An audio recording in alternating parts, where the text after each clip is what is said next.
It's a pleasure to be here with everybody today.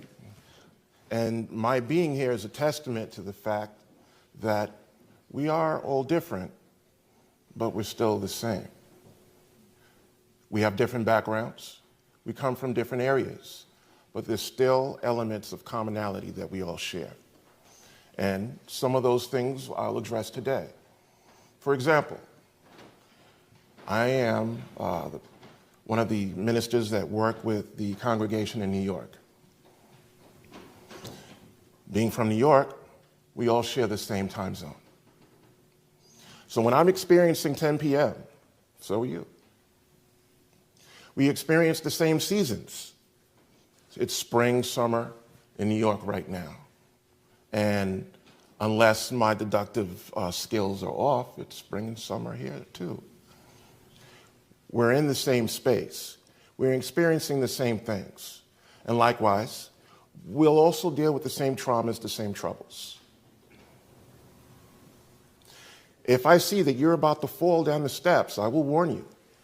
And I will have, from experience, that falling down the steps doesn't feel good. And chances are, you probably wouldn't like it either. Same experience, same world, same problems, same difficulties, even though we're different. We also worship the same God, which brings up the fact of why we're all here. Because we worship the same God, we actually have something to talk about beyond all the other things that I mentioned.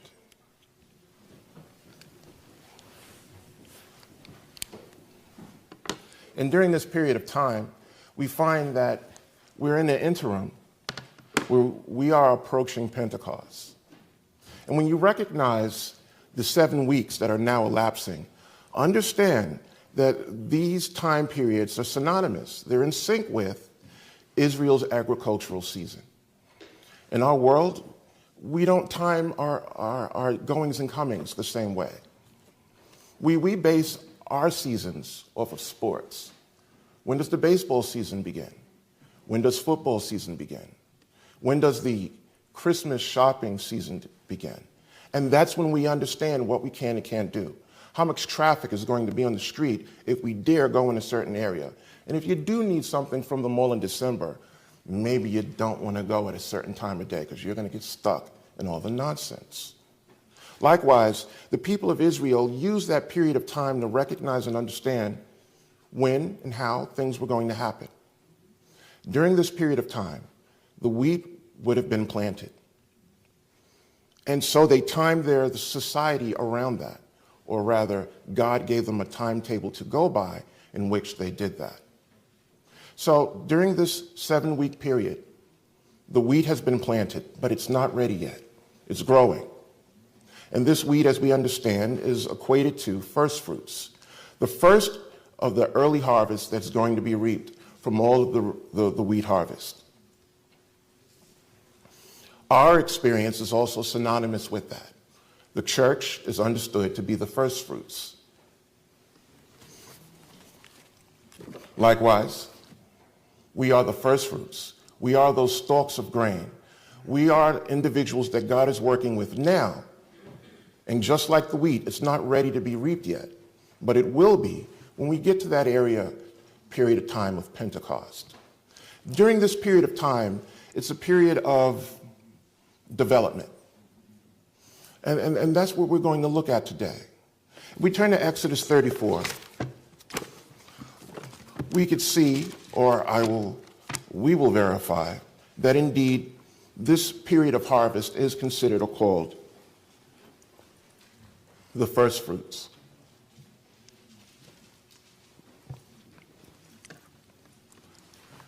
In my time in the church, when someone began the service and they started to turn to the Old Testament, I would say to myself, all right, this is going to be so boring.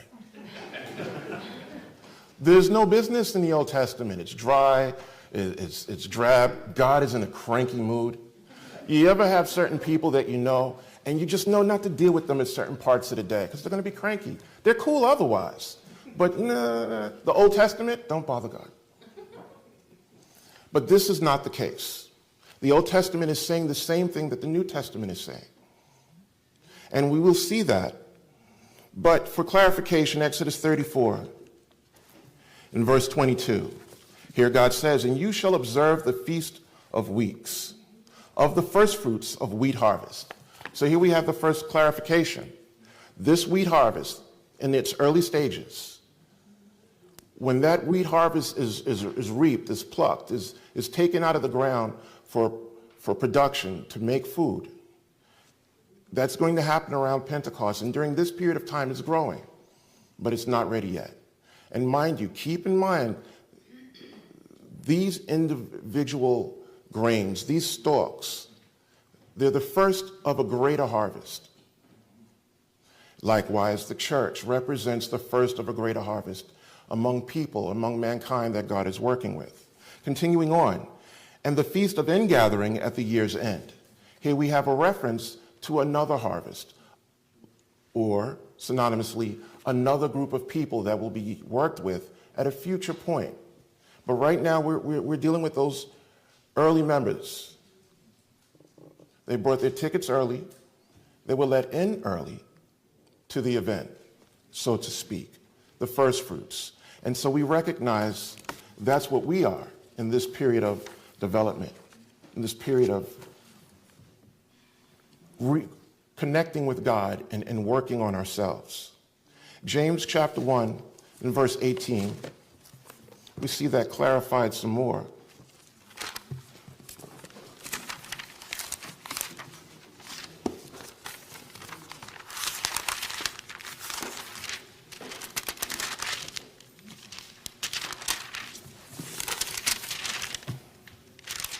James 1 and in verse 18. Of his own will, he brought us forth by the word of truth, that we might be a kind of firstfruits of his creatures.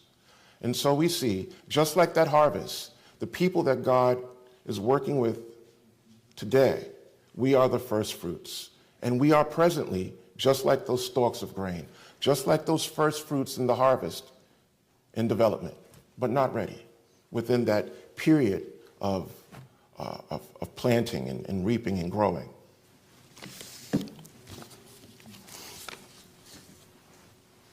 And so when we look at this period of development, we understand that this is something that all individuals are going to go through. All of the wheat stalks, all of the first fruits, all of the individuals that are being worked with by God are going to go through this development. And this development could more accurately be classified as practice. All of the wheat stalks, all of the first fruits, all of the individuals that God is working with are all going to undergo practice. We all have to practice. The way we use practice is in such that it recognizes that an individual is going to transpose their state of being, their condition, from one state of being, from one condition, to another state of being, to another condition. And usually, it's in a positive manner. You're going to do something where you're going to improve in a certain behavior, in a certain characteristic. And by practicing, you get better and you change. Another way in which that word may be used implies a continuing, ongoing condition. A lawyer, a dentist, they have a private practice, which is synonymous with their behavior is continuous in their operation, in their function, in how they do their job. The lawyer is open on Monday. It's his private practice. And in that continuation, he's going to be open on Tuesday. And likewise on Wednesday. The dentist, same thing. He's going to be open on Wednesday, and he'll be open on Thursday. And despite your disappointment when you show up for your appointment on Friday, he's still open. Continuous. And so we see this is something that we need to do. We need to practice. And as I said, it transposes one's state of being to another state of being, to another condition. And it implies a continuous, ongoing behavior. We could see somewhat of an example of that, or something I'd certainly like to draw your attention to for consideration. Exodus 3.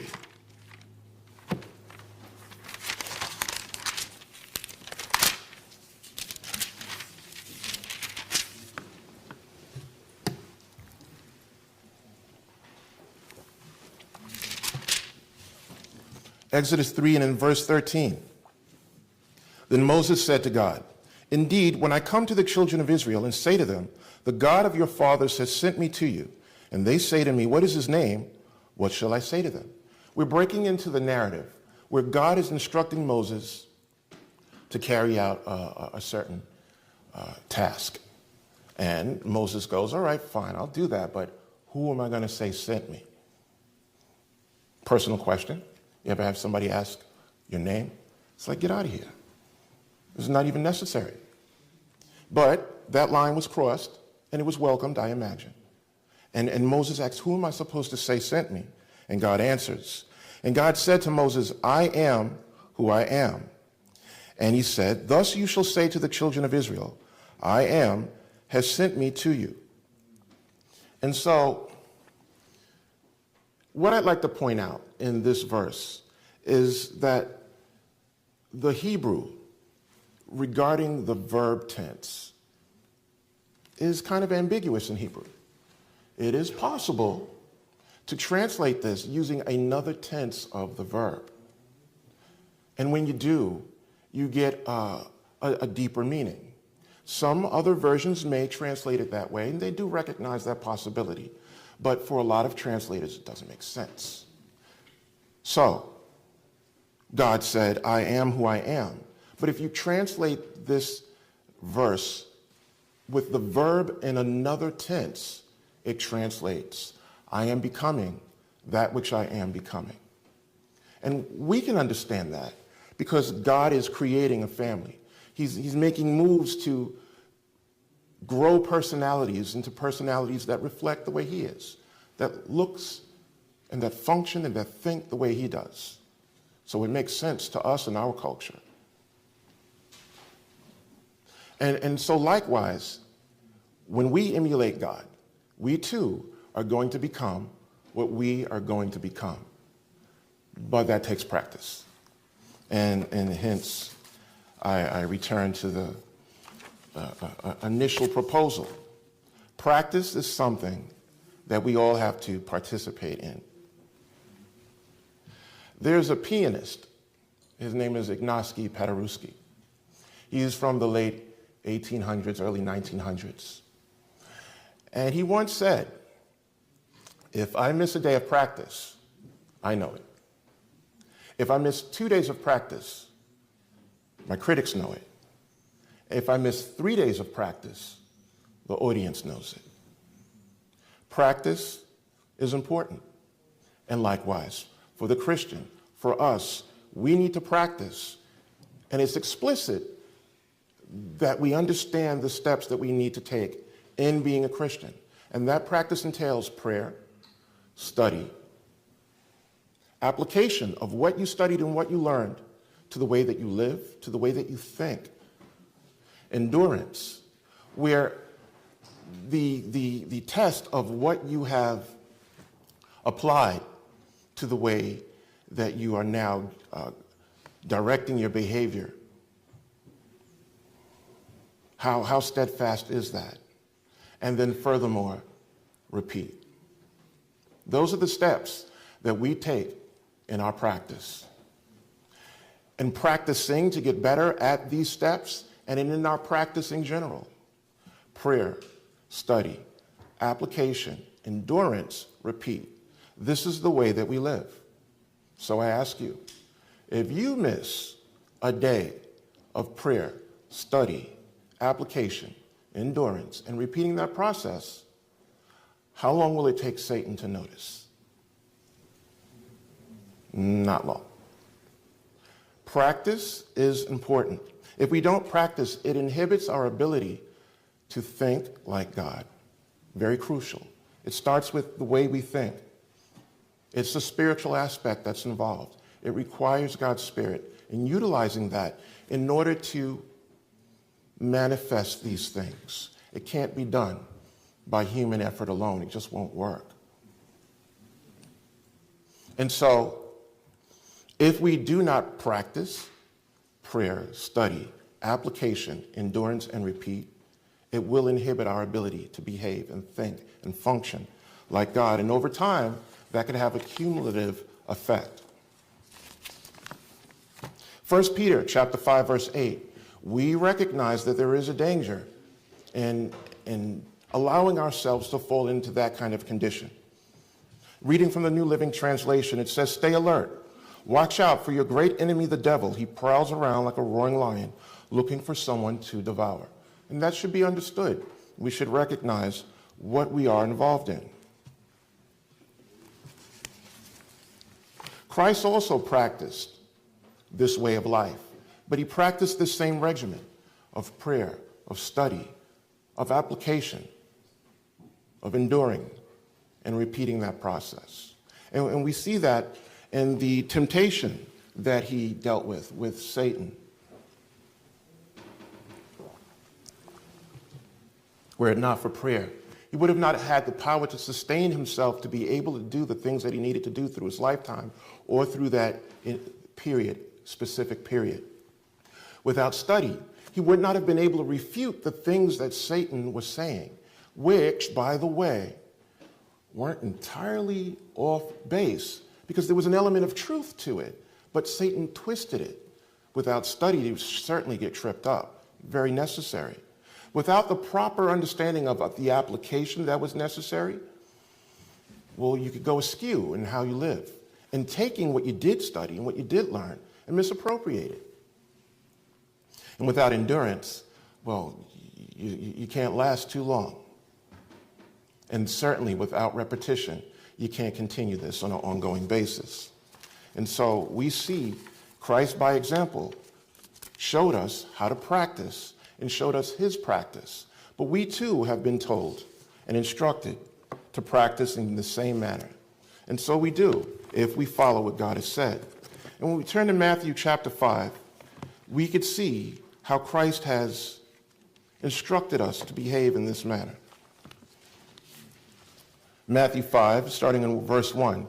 "And seeing the multitudes, he went up on a mountain, and when he was seated, his disciples came to him. Then he opened his mouth and taught them."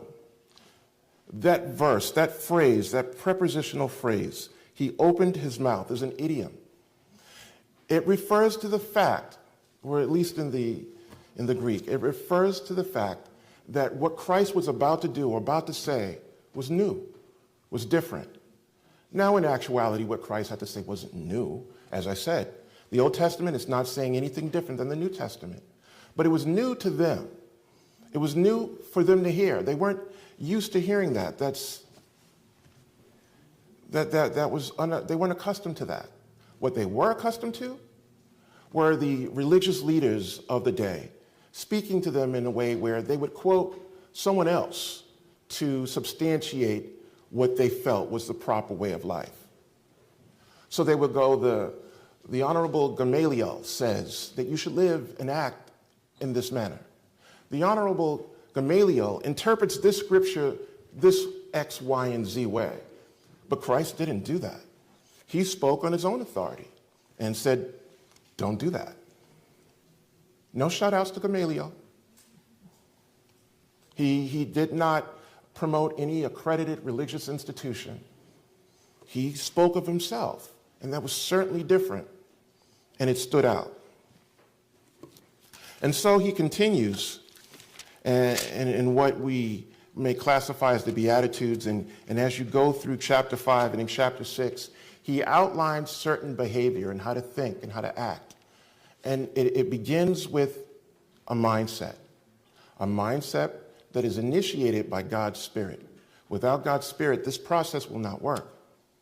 And this process will not work unless you institute prayer, study, application, endurance, and repeat. This is the diet of a Christian, the spiritual diet. And there's no other way to function. And so, as Christ begins to talk and he goes through the blessed are the this, that, and the other, and blessed are the this and that, he begins to highlight positives that are associated with keeping God's way of life and thinking in the right and proper way.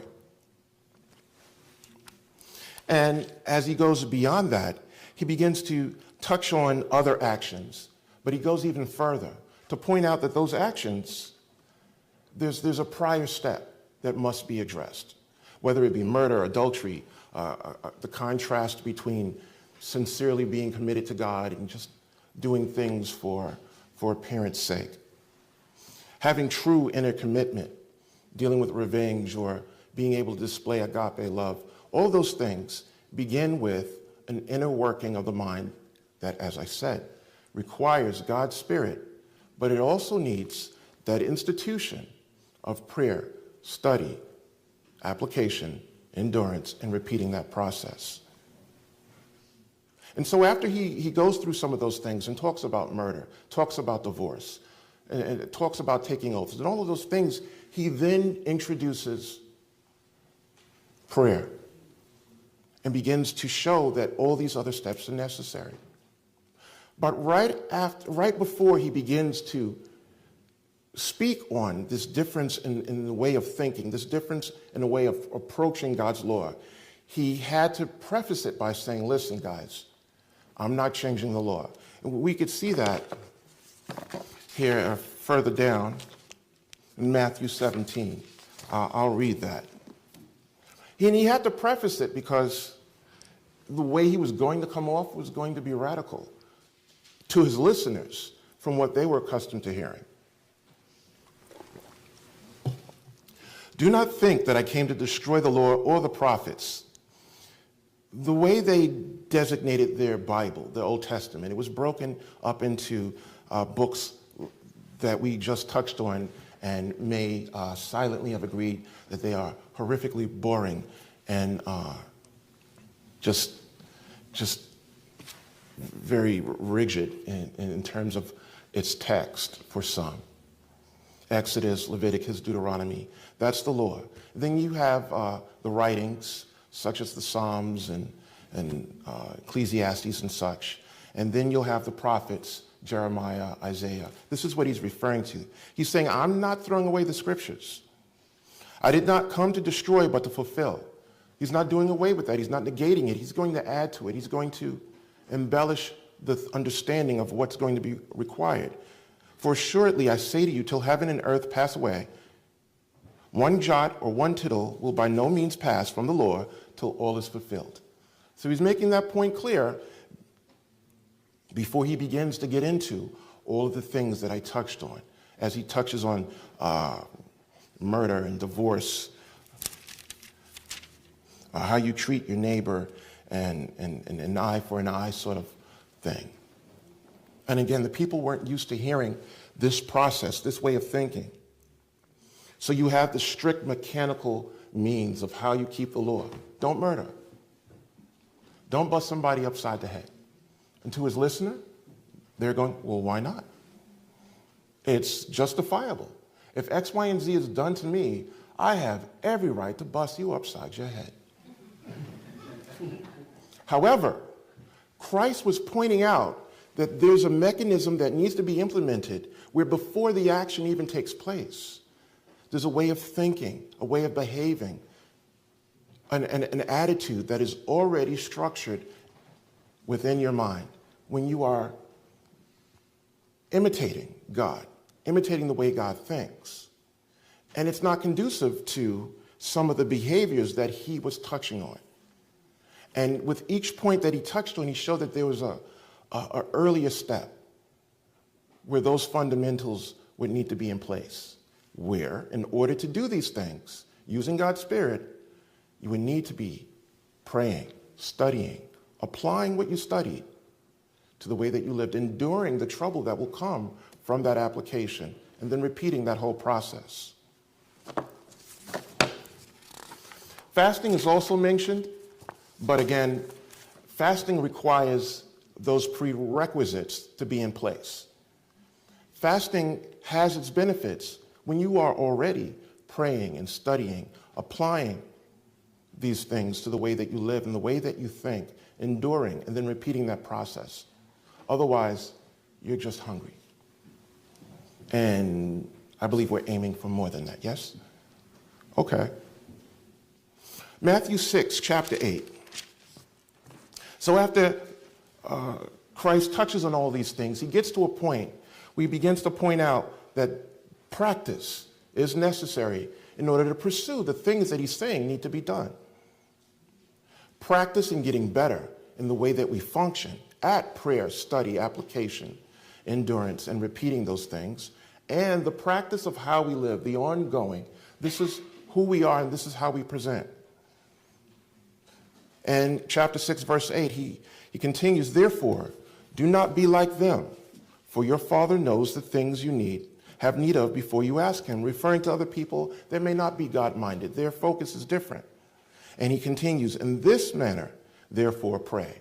Using this strategy, this is how you approach living the way of life that he just broke down you need to live. This is how you approach living the way of life that he just broke down needs to be implemented in the way that you think, following in your behavior. This is how you approach being that wheat stalk. This is how you approach being a first fruit. This is how you approach being an individual that God is working with today. Our Father in heaven, hallowed be your name, your kingdom come. Right off the bat, you already know who you're talking to. You understand who you're approaching, who you are having a relationship with, who you are being re-engaged to. And that's how it starts. Prayer has been introduced, and you understand who you are relating to and where your power will come from and where dependency will lie. Your will be done. In order for one to do God's will, you have to be familiar with it.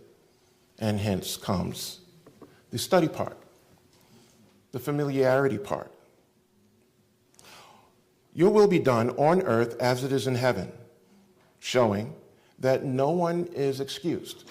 Whether you're on earth or in heaven, you're going to have to follow these protocols. These things will fall upon you. There is no other way to live. It won't work. Many have tried. Many of us have tried, which is why we're here today. We understand it doesn't work. Give us this day our daily bread. And here we find, after we pass study, the application, the need for the ability to function and apply these things using God's Spirit. But it's more than just your bread today. Give us this day our daily bread. It's not just physical bread. There's a spiritual connotation to that as well. God's word is bread. It's something that we need to ingest. We need to use this to fuel ourselves in order to function. Without that, we can't function. Without that, none of this will work. Without prayer, we will have no power to overcome the things we need to. We won't be able to understand the things we need to do. And we won't be able to understand what we are reading when we study. Next step. And when we study without prayer and without studying and knowing what we are to do, we can't apply it, which is the third step. And this is what happens here. In our daily bread, this is what we're doing when we're receiving this energy.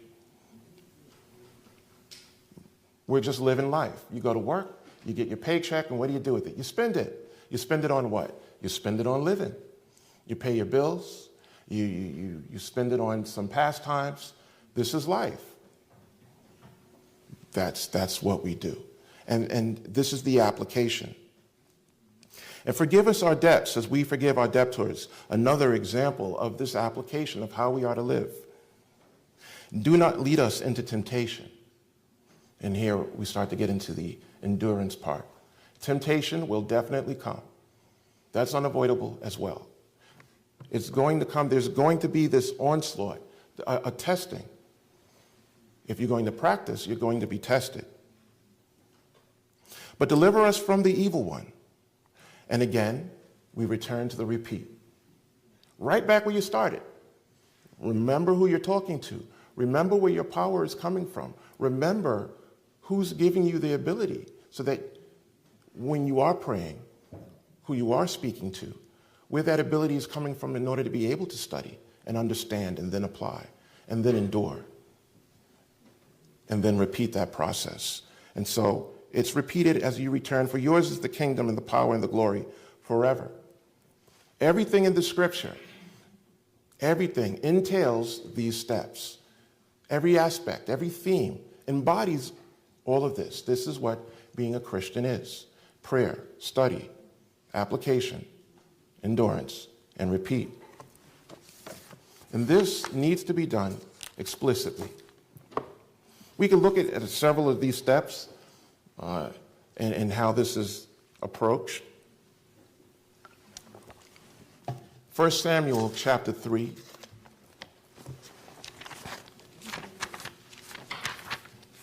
We could look at how prayer is approached.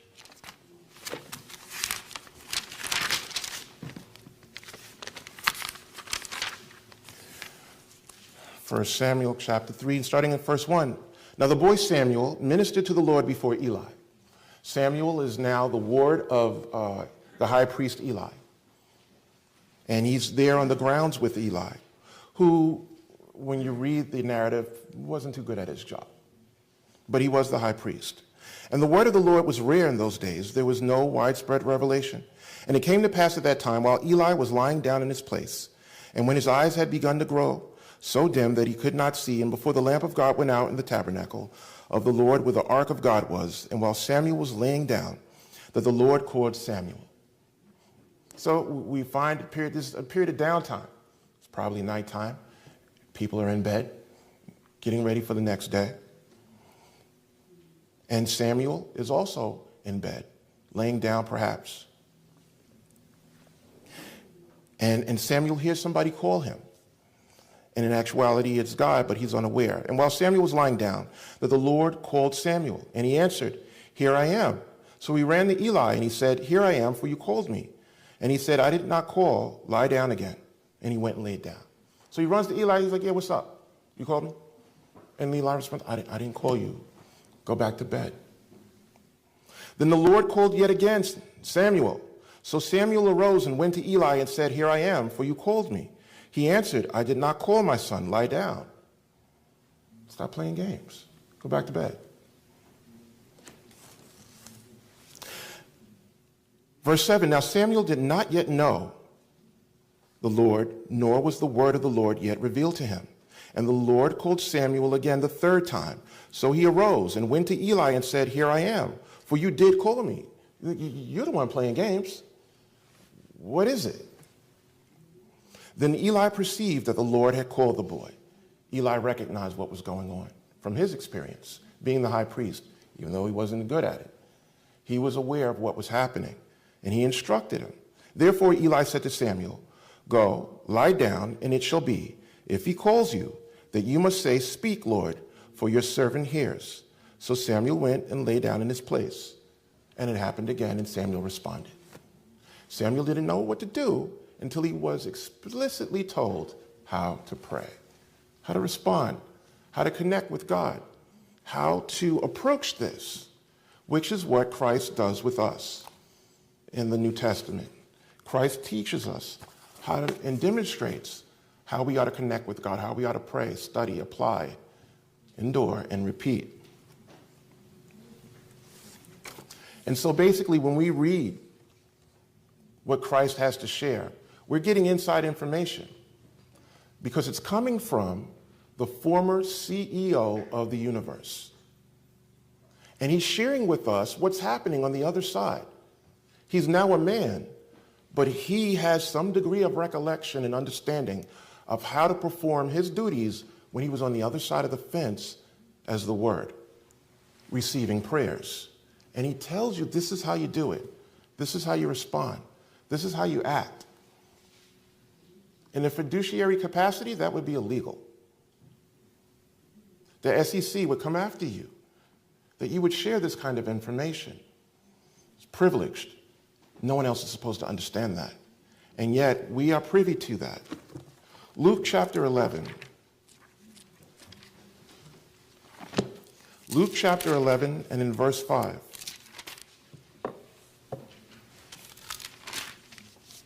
And he said to them, "Which of you shall have a friend and go to him at midnight and say to him, 'Friend, lend me 3 loaves, for a friend of mine has come to me on his journey, and I have nothing to set before him?' And he will answer from within and say, 'Do not trouble me. The door is now shut, and my children are with me in bed.'" It's late. It's probably after 12. After 12 a.m., there's no time for getting up and disturbing the house and trying to share accommodations with you. You should be crazy for even thinking to come to the door and ask at this time of night. Nevertheless, I say to you, though he will not rise and give to him because he is his friend, yet because of his persistence, he will rise and give him as many as he needs.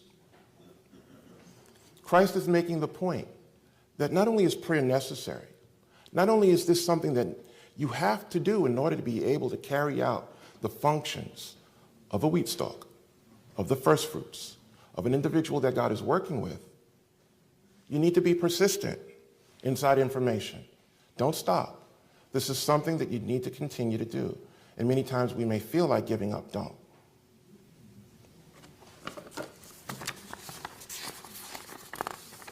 Study.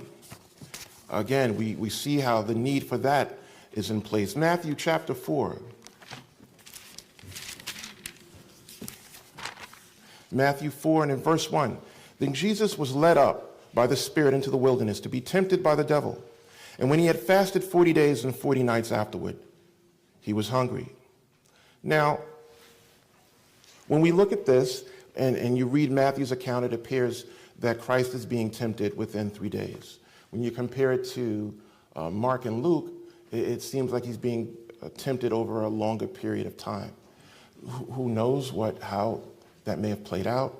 Perhaps this is referring to the last 3 days of the temptation. But whatever the case, we see how Christ responded, because he had already been utilizing prayer, study, application, endurance, and repeat in the way that he lived. Now, when the tempter came to him, he said, "If you are the Son of God, command that these stones become bread." Another interesting tidbit, some look at the Greek and the way that word "if" is translated. Some feel that should be translated in the indicative mood, which would mean you have a verb and you have an action, but the action is stated as if it's fact.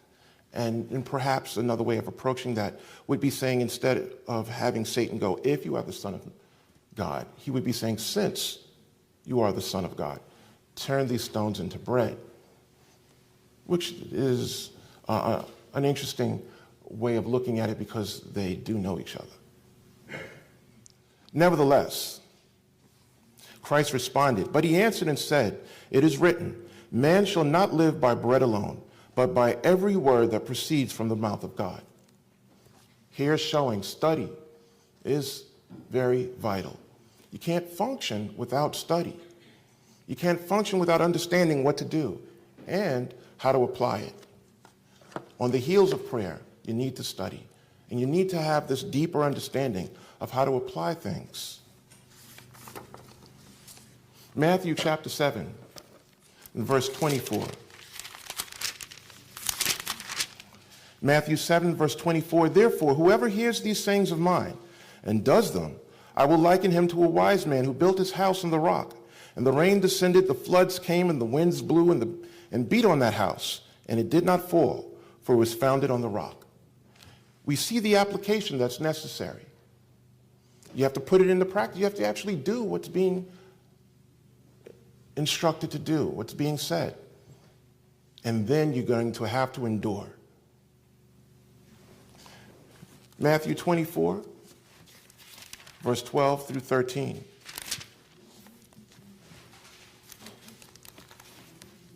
"And because lawlessness will abound, the love of many will grow cold, but he who endures to the end shall be saved." We see there's no getting around any of these steps. They're necessary and important, and it's something that we're all going to have to go through. Prayer, study, applying what you learn and understanding how you think and how you live, enduring the trouble and the pressures that come from it, and then repeating that. Repeat that constant process of being in a certain degree of function. That is also what God commands of us. Matthew 5, verse 13. "You are the salt of the earth, but if the salt loses its flavor, or if it loses its savor, how shall it be seasoned? It is then good for nothing but to be thrown out and trampled underfoot by men." Now, it's important that you sustain that saltiness. When we look at this example of salt, understand, Back in the day, salt was a big deal. Salt, it doesn't seem to have the honor that it once had. But back then, many people got paid in salt, and you wanted to get paid in salt. You wanted to be worth your weight in salt. Salt was what made the world go round. Salt was very valuable. It was currency. So much so that our word salary comes from the Latin word salarium, salt. So, it's important that we apply this, that we survive in this manner, that we not lose our savor, that we not lose our flavor.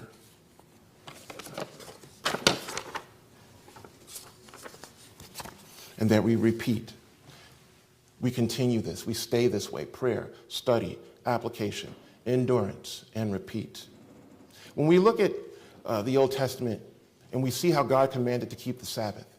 And you can look at various points when he instructs people to keep the Sabbath and the holy days. Exodus 31, verse 16 is an instruction to keep the Sabbath to Israel.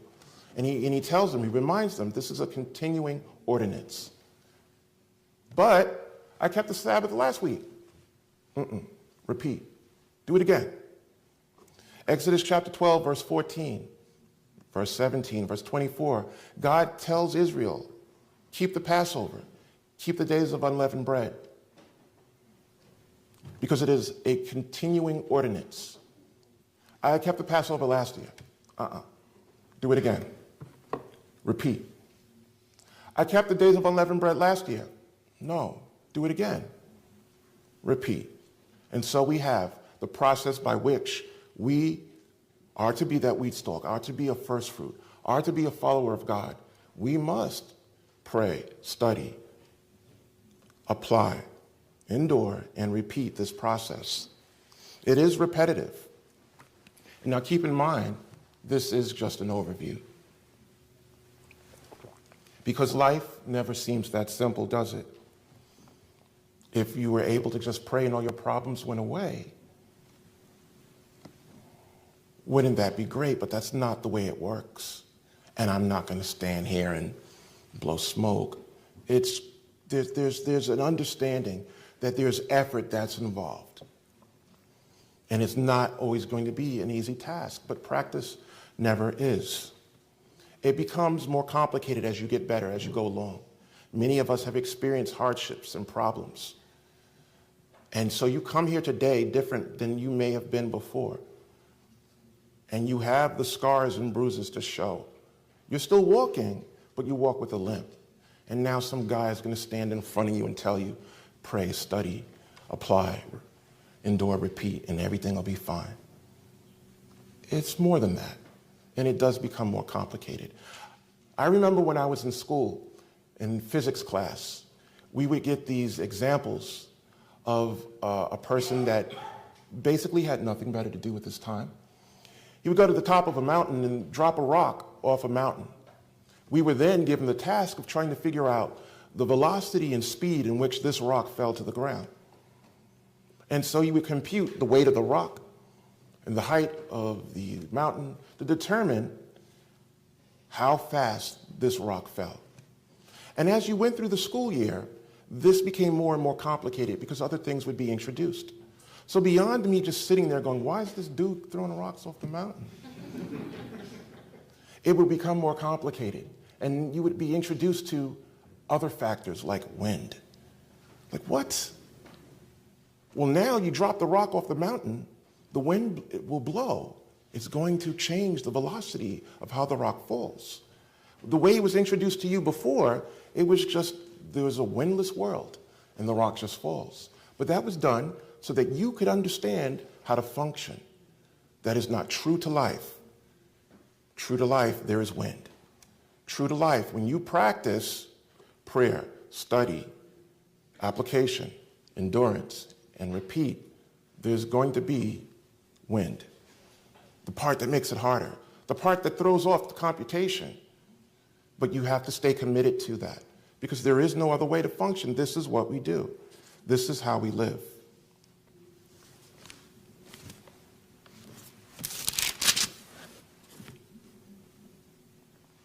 Matthew 5, verse 48. Therefore, you shall be perfect, just as your Father in heaven is perfect.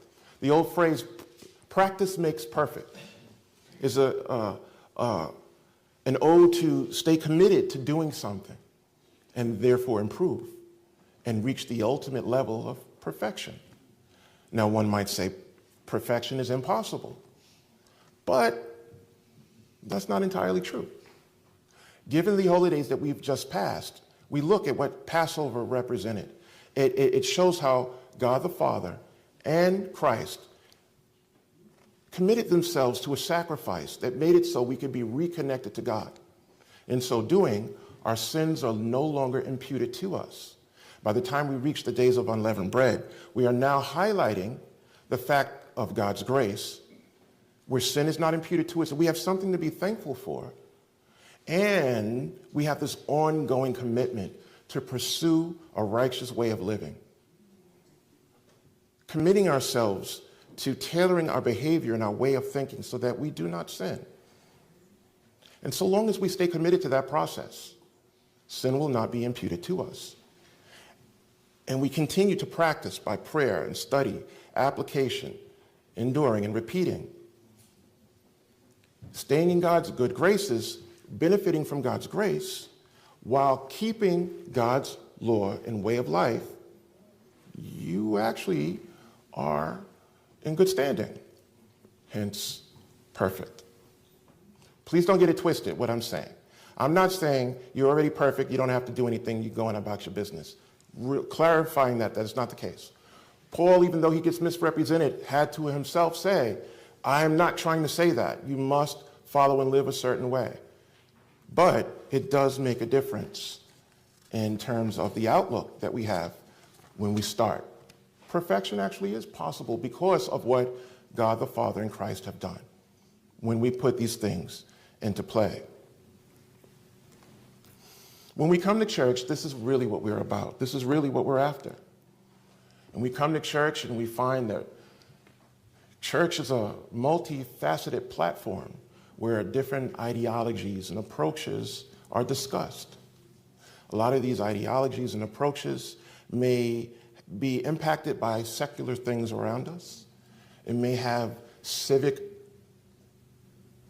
connotations and responsibilities to it.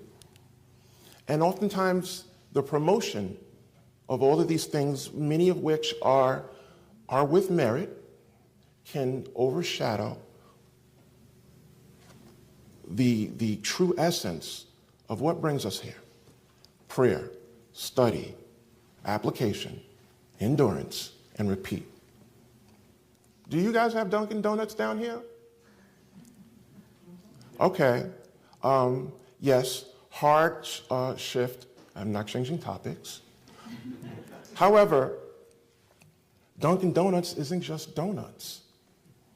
Not that I'm promoting Dunkin' Donuts, but they have other stuff. I mean, they got tea, they got coffee, they got hash browns, they got the sandwiches, to the point that, how do you think the donut feels? That's not what the store is about. And there's all these other things taking the light. So when we come to church, what is this really about? Prayer, study, application, endurance, and repeat. And here's the thing. As explicit as this is, sometimes it's not said explicitly enough.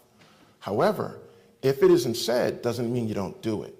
The onus is upon you to put this into play. Example, I came here from New York, and yesterday I was in the airport. I did everything right. I got to the airport on time. I checked my bag. I had a boarding pass. My bag was under 50 pounds. I'm 10 for 10, 100 for 100. I'm doing great. I go through the security. I got sniffed by the narcotics dog. And nothing. I was gold.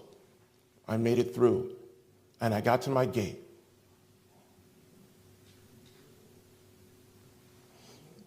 Gate 56. So I'm at gate 56, chilling. relaxing. And I decided, let me go look at my gate. I had already looked prior, and I saw gate 56. I was doing everything I'm supposed to. I had sat there for an hour. But I go and look at my gate, and lo and behold, the plane's not leaving from gate 56. These bums, they changed the gate. I had been texted earlier, and I was told to go to 56, which is what I did. But I judged my environment. It wasn't looking right. The people didn't look Ohio-ish. And it turns out everybody was going to North Carolina. And so I proceeded to go to where I was supposed to. I went to gate 92. And when I got there, it was fuller, and everybody looked like they were going to Ohio. My point is, if I hadn't done that, I wouldn't have been able to get to where I need to get. I wouldn't have been able to do what I needed to do. The onus was upon me to look. No one was going to tell me, make sure you're at the right gate. It would have been good if they did. It would have been good if the authorities in United Airlines texted me and said, my man, listen, your gate switched. You got to go over to gate 92. I would have appreciated that. But they didn't do it. So I did it myself because I knew to. And that's what we need to do. We need to implement these things in prayer, in study, in application, in endurance, and repeat. I've had the opportunity to speak to congregations in New York. I've gotten a lot of practice doing it. And so this is not my first time speaking to an audience. However, because of the practice that I've had, I've been able to adjust to how I do. Practice is important. It is necessary. And as I said, this is not my first time speaking to an audience. I've had practice, and I do hope it showed. And so for all of you, it's important to remember that we need to implement this cycle in how we live and how we think through prayer, through study, through application, through endurance, and repeat.